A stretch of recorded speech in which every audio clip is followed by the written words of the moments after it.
I want to say thanks first to Stephen and Hakeem, and I also want to acknowledge Jeremy, who has been incredible with all the logistics. This is an incredible event, and I'm really happy to be here. And I also wanted to say thanks to everyone who's here. I've been working in this area for a really long time. I'm older than I look. And 25 years ago, this would have been unfathomable. And so it's really incredible to see this many people here willing to engage in a conversation about these really important issues. So I'm going to talk a little bit about some of my past work, and I'm just going to give you a glimpse into what I'm doing right now, and in the hopes of sort of being a part of this conversation. My last book was called Invisible Men, and the basic premise of the book is that our national data systems and the social facts they produce are based on a normative kind of economic and domestic life, one stably situated in households. So, for example, to give a very concrete example, when you hear the unemployment rate is 4.1% in this country, those data come from the Current Population Survey. The Current Population Survey is a sample survey of individuals living in households. 50 to 60,000 individuals are surveyed every month. They're asked questions about their economic well-being, their education, their health, access to health care, voter turnout, all sorts of other things. And that sample survey that is based from people living in households categorically and systematically excludes certain segments of the population. And for the purposes of my work, I've been focusing on how the exclusion of people who are currently incarcerated in prisons and jails affects our understanding of racial inequality in a number of domains. And so I did not come to this, I sort of was a little surprised last night, or whenever the program came out, I thought, oh, I'd be on the criminal justice panel. But I think I'm better placed here because I didn't come to this as a scholar of the criminal justice system. My early scholarly work is on studying patterns of American economic inequality. And my view is that we can't understand economic inequality in the United States without attending to racial inequality in the criminal justice system. Because the criminal justice system siphons the most disadvantaged segments of the population out of view. So I just want to give us some historical perspective on that, talk about that, and then talk about a new form of surveillance, something I'm working on now, which is about legal fines and fees, and how the practice, the imposition, and the consequences of legal fines and fees can also be very invisible. And I want to give an example at the end, so we'll go through. So we've been collecting data about the American population since the first census of 1790. The first census had 3 congressionally mandated purposes. Today, we still collect the decennial census, and for the sole congressionally mandated purpose of apportionment, congressional apportionment. And so, constitutionally mandated purposes. But there have been different periods in American history where different subgroups of the population have been uncounted, undercounted, underenumerated, missing, invisible for a variety of reasons. In the late 1800s, President Lincoln signed the Morrill Act. The Morrill Act provided land grants to colleges. It also led to an innovation the necessary additional information collection about the needs and capacities of the population, because the Morrill Act allocated land and later money to states on the basis of the size of the population for higher education. But along with that, quite a number of policy changes were made that also required additional information about the needs, capacities, distribution of the population. So the census expanded, first in 1850, later in 1860, to collect more information. But then we came to another very important period in American history, and during the Great Depression. We had a census in 1930, we were going to have a census in 1940, but there was quite a lot of debate about what was the extent of poverty, inequality, unemployment in the period in between. And we learned a lot from local area studies, from the work of WPA photographers like Dorothea Lange and Robert McNeil, who worked with another WPA photographer, to document, and they documented the depths of poverty, the distribution of poverty around the country in ways that had been previously unseen and invisible.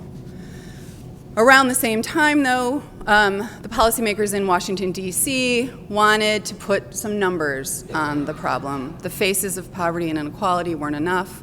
They wanted to document exactly how many people were poor, where they lived, where people were unemployed, to effectively target, more effectively in theory, target the resources allocated through the Social Security Act of 1935. And so in 1939, we produced the first, what was then called the Sample Survey of Unemployment. The Sample Survey of Unemployment surveyed tens of thousands of people living in households. In 1942, that became the current population survey. We've been conducting the survey effectively the same way to gauge the health and well-being, economic skills and capacities of the American population since 1942.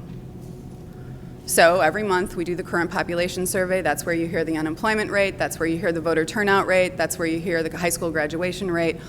And all of those data categorically exclude people who aren't living in households. Certainly at different points in American history, different subgroups of the population were excluded. Think in the height of World War II, active duty military men were excluded from the surveys. Again, if we think about military buildups in the 60s and into the 60s and early 70s. And what my work looks at is how mass incarceration and the growth of incarceration over the last 40 years, how that impacts how we understand the basic conditions of the American population through surveys like the current population survey. But what I want to submit is it's not just the current population survey, and this is a critique of all social science research that uses these surveys, because there has been legislation over decades. So I'm now at the University of Texas. I've been there 3.5 years, and I make it a point to every talk that I give to have a picture of LBJ. And this one we have three. And every time during this period, these major pieces of legislation carried with them requirements to collect more data about the needs and capacities of the population, ultimately to determine the effectiveness of policies like the Voting Rights Act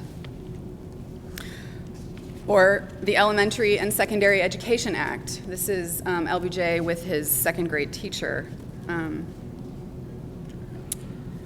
And the expansion of Medicaid and Medicare. So there were a number of surveys. Many of you use them. Academics use them. National Health Interview Survey, among others. The election surveys started in '47, but there have been an expansion of these, and almost all of them, I can think of one that doesn't, uses the household as the basis of the sampling mechanism. So all of these surveys use to gauge not only the health and well-being of the population, but also, in theory, to evaluate the success of some of these major policy shifts, have used the household as the basis of the sampling mechanism. So I want to show another piece of important, or talk about another piece of important legislation for which I cannot find a photo. There are two things that happened during the same period that are important for my story. One is that Johnson established the President's Commission on Law Enforcement and the Administration of Justice in 1965, and Johnson signed the Omnibus Crime Control and Safe Streets Act in 1968. After this period, and I'm not going to attribute causality, but after this period, there was a massive, unprecedented growth in the number of people incarcerated in America's prisons or jails, such that by 2015, which is the black bar here, by 2015, Almost 0.75% of Americans were incarcerated in prisons or jails. I just put this in comparative perspective. So you may have heard lately in the news that the number of people incarcerated has declined. And what I would like to say is that in the US, the number of people incarcerated is still historically, comparatively unique, and it's disproportionately concentrated among certain subgroups of the population, and that hasn't changed. So approximately 2.2 million Americans are housed in prisons or jails. Another close to 5 million are under some form of criminal justice supervision. So what that means is that this is in 2012. It's a little bit less today, but historically, we're still in a completely unique period for this type of incapacitation. 1 in 100 American adults is incarcerated on any given day. That may be a really familiar number. Among young African American men, it's 1 in 10. 1 in 10. And what I often ask is, if 1 in 10 young white men were incarcerated, what would the conversation look like?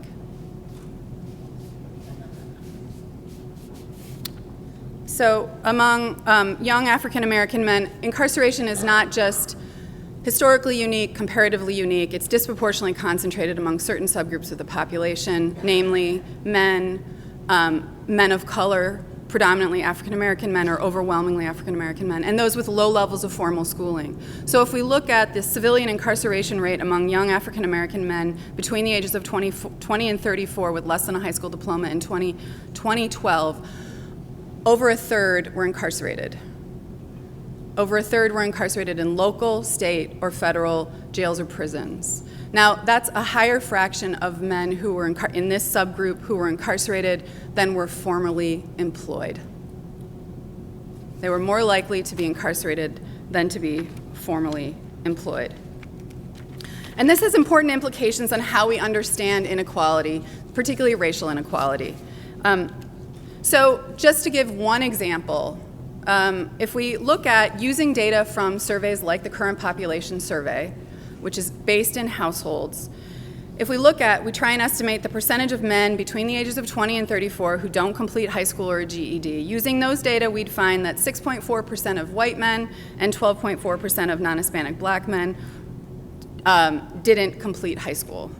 If we include those who were incarcerated, because incarceration is so disproportionately concentrated among those with low levels of formal schooling, among non-Hispanic whites, it goes up a little bit to 7%, because even among non-Hispanic white men, those who are incarcerated have lower levels of formal education. But among non-Hispanic blacks, it goes up to over 20%, and that's an adjustment of 24% for young white men and 71% for young black men. We find the same effects if we think about things like employment, voter turnout. Some of you may have heard that the voter turnout rate among young African Americans was at historic highs in the 2008 and then 2012 elections. To be sure, a great number of people voted, but the voter turnout rate, if we adjust it for the number of people who were incarcerated in these groups, the voter turnout rate among young African American men in 2008 was the same as it was in the Carter-Reagan election in 1980. But we can't see that because the data don't include people who are incarcerated. But it's more than that. Incarceration is, as someone used the phrase earlier about something else, but the tip of the iceberg. The criminal justice system is vast, it's broad, and it has great implications for how we understand a number of different things, both in point in time and also over the life course. So this is just one very simple example. But I want to close with an excerpt from some of my new work and an invitation. And the excerpt comes, so I'm new to, I'm involved in an 8-state study studying legal fines and fees. And I was just moving to Texas, and my colleague Alexis Harris at the University of Washington said, do you want to be the Texas team? And I didn't think that was actually going to happen. So I said, sure, not knowing that it takes 10 hours for me to get to El Paso, and Texas is vast and huge, but it's also a model reform state. So I learned that it's a model reform state. I didn't know that because it's still one of the biggest criminal justice systems in the country. It also has over 5 million traffic offenses a year, and those are considered criminal in the state of Texas.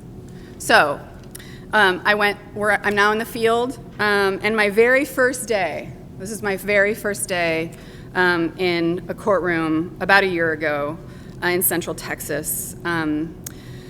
So this excerpt comes from my very first day of field notes from my newest project studying punishment in Texas.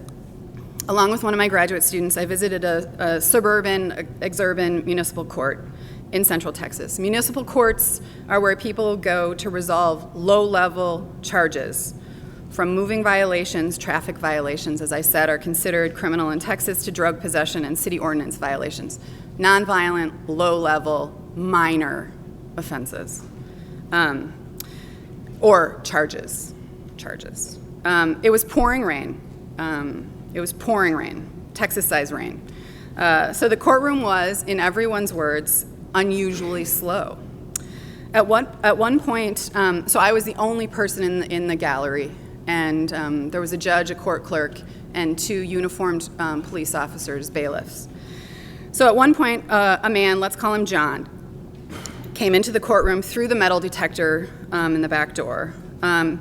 He's a late middle-aged black man with gray hair cropped close to his head. He wears a sweatshirt, black jeans, glasses, and black high-top tennis shoes. The bailiff asks, last name. John states his name. The bailiff asks if he's here for the 10 o'clock docket. It was 10 o'clock in the morning. John's reply is inaudible to me, but Rosie, the court clerk, says, first come, first serve, and John walks out the back door of the courtroom into another room where he'll meet with the prosecutor. So the prosecutor meets with defendants in a small room that's invisible. After a very short couple of minutes, in which I observed courtroom chatter about another defendant and the weather, John returns to the courtroom through the back door and approaches the judge at the bench. John stands a foot or two away from the bench, stiffly at attention with his hands folded behind his back. The judge asks, what do you want? John says, I'll go for court. The judge questions, do you want pre-trial, before trial, or to go straight to trial? John indicates he wants a trial. The judge says, if you have a seat, she'll give you a trial date, as he gestures to Rosie. Rosie says, I'll give it to him now.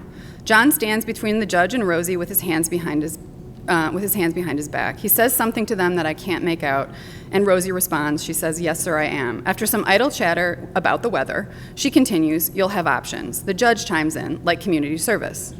I just want to point out, there's a presumption of guilt already. There's not been a trial. There's a presumption of guilt. The judge chimes in, like community service. John continues to talk with the judge and Rosie. It's not clear what the charge is, but it is clear that he doesn't want to pay and he doesn't want to do community service. He gets into a new exchange with the judge in which they're discussing his options. John asks about the possibility of sitting it out in jail. This is to spend time in prison for a misdemeanor crime. The judge suggests that John might want to talk with his attorney. There's no attorney there. And John says, and then the judge says, quote, you'll only get credit for $50 a day. That's a lot of time, end quote. Rosie interrupts and says, bench trial May 13th, 3 p.m., signature top. The pen isn't working. John tells Rosie, the pen is not working. I'm going to speed through this a little bit. They continue this exchange. And he continues his exchange with the judge and Rosie, seemingly satisfied. He's avoided a plea deal and will have his day in court. He directs his final comments to the two uniformed white male police officers standing nearby. He says, I quote, I don't want to pay any money to a system where the money goes to people like you to shoot people like me.